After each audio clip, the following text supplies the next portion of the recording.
26 তারিখ আমি কিন্তু চলে গেছিলাম সাব্বিরদার বিয়েতে। আর সাব্বিরদা হলো আমাদের পুরানো জিমের ওনার।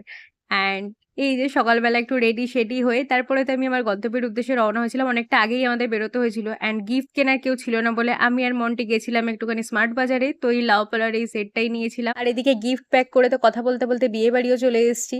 অ্যান্ড এত সুন্দর সাজিয়েছিল, প্রত্যেকটা জায়গায় মোটামুটি একেবারে সেলফি তোলার জন্য পারফেক্ট ছিল।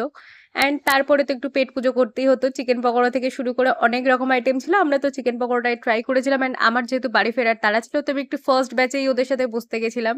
মানে ওদের কোনো তাড়া ছিল না, আমার জন্য ওরা বসেছিল। অ্যান্ড এখানে বসে বসে দেখছিলাম বিরিয়ানি হাঁড়ি কাটছে। ফার্স্ট টাইম কোনো বিয়ে বাড়িতে আমি বিরিয়ানি ট্রাই করবো, আর এটার জন্য তো আমি খুবই এক্সাইটেড ছিলাম। তো মোটামুটি সমস্ত রকম আইটেম টুকটুক টুকটুক করে ট্রাই করার পর এই যেখানে মাটন বিরিয়ানি ছিল, আর তার সাথে ছিল চিকেন রোস্ট বা কিছু একটা চাপ টাইপের আইটেম ছিল, আমার এক্স্যাক্ট তো মনে নেই।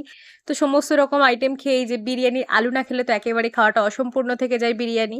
অ্যান্ড সব থেকে ইন্টারেস্টিং জিনিস ছিল এই বোরহানি, যেটা কিনা আমি ফার্স্ট টাইম ট্রাই করেছিলাম। বোরহানির অথেন্টিক টেস্ট জানা না থাকলেও আমার তো খেতে বেশ ভালোই লেগেছিল। অ্যান্ড আমি পুরোটাই খেয়ে নিয়েছিলাম। তারপর মিষ্টি টিষ্টি খেয়ে এই যে বাড়ির উদ্দেশ্যে রওনা হই।